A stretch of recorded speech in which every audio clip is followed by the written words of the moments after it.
नमस्कार, आप देख रहे हैं न्यूज 18 राजस्थान। आपके साथ मैं हूं अभिषेक। न्यूज 18 प्राइम में आज सबसे पहले बात पेगासस जासूसी कांड को लेकर सुप्रीम कोर्ट के एक्शन की, जिसकी जांच के लिए कोर्ट ने एक एक्सपर्ट कमेटी गठित की है।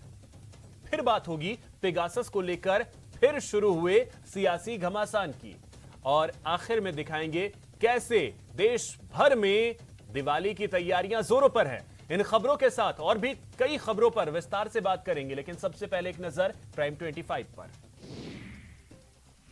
पेगासस मामले पर राहुल गांधी ने कहा कि हमारे 3 सवाल थे। किसने पेगासस को खरीदने की अनुमति दी, क्योंकि केवल सरकार ही इसे खरीद सकती है। किनके खिलाफ इस्तेमाल किया गया।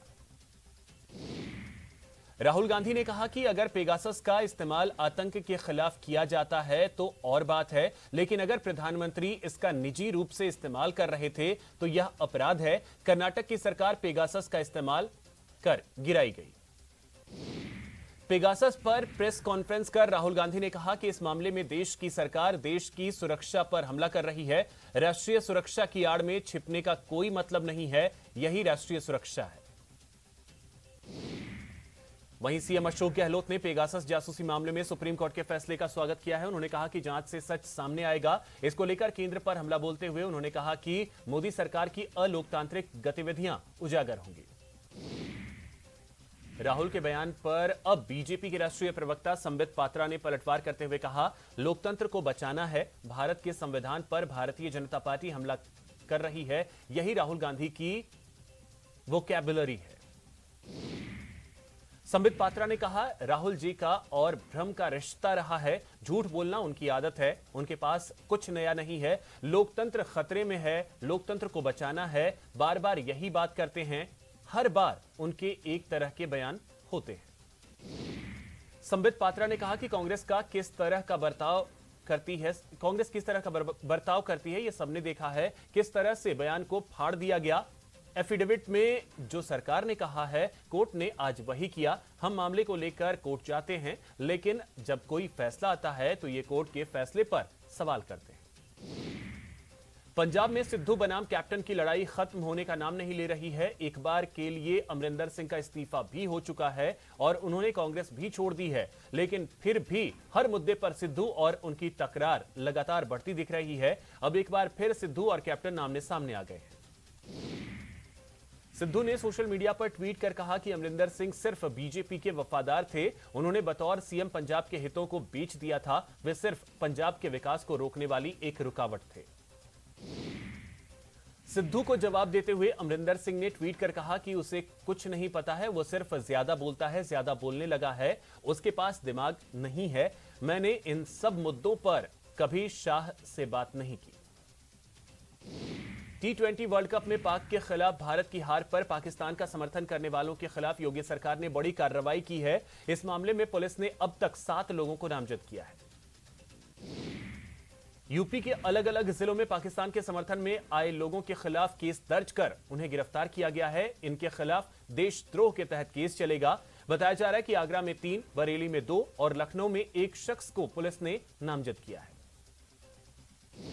ड्रग्स केस में फंसे शाहरुख खान के बेटे आर्यन खान की जमानत का पेच एक बार फिर से फंस गया है। आर्यन की जमानत पर बॉम्बे हाई कोर्ट ने गुरुवार तक के लिए सुनवाई टाल दी है। गुरुवार को 2:30 बजे के बाद कोर्ट में सुनवाई शुरू की जाएगी। सुनवाई के टलने के कारण आर्यन को ऑर्थर रोड जेल में ही रात काटनी पड़ेगी।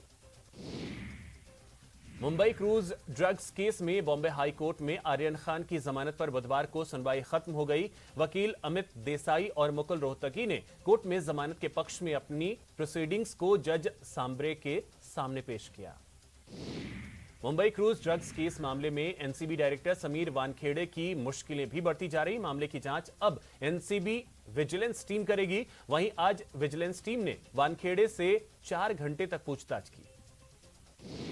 2020 टोक्यो ओलंपिक में इतिहास रचने वाले गोल्डन बॉय नीरज चोपड़ा और इसी इवेंट में सिल्वर मेडल जीतने वाले पहलवान रवि दहिया समेत खेल जगत के 11 दिग्गजों को खेल रत्न अवार्ड के लिए नामित किया गया।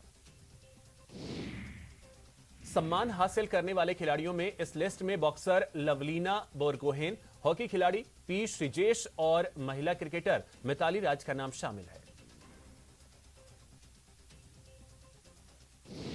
विख्यात गांधीवादी विचारक डॉक्टर एसएन सुब्बाराव का आज जयपुर के एसएमएस अस्पताल में निधन हो गया। तबीयत खराब होने के बाद 92 वर्ष के सुब्बाराव को एसएमएस में भर्ती करवाया गया था। सीएम अशोक गहलोत ने विनोबा ज्ञान मंदिर जाकर सुब्बाराव के अंतिम दर्शन किए और उनके पार्थिव देह पर माल्यार्पण कर श्रद्धांजलि दी।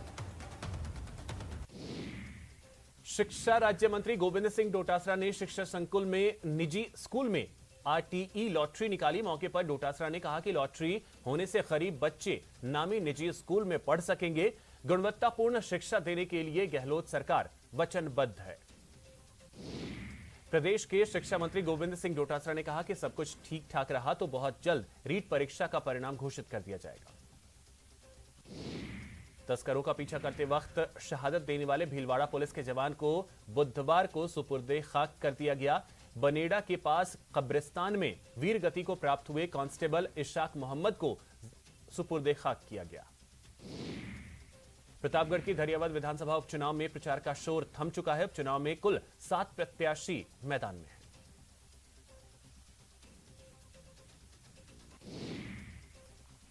नियमित करने की मांग को लेकर जयपुर के शहीद स्मारक पर धरना दे रहे पैरा टीचर संयुक्त संघ ने सरकार के प्रतिनिधि से वार्ता के बाद धरना प्रदर्शन जारी रखने के साथ ही अब आमरण अनशन का ऐलान किया है। चूरू जिला बच्चों के नियमित टीकाकरण में फिसड्डी साबित हो रहा है। टीकाकरण के मामले में प्रदेश के जिलों की रैंकिंग में जिला 77% टीकाकरण के साथ 34वें स्थान पर पहुंच गया।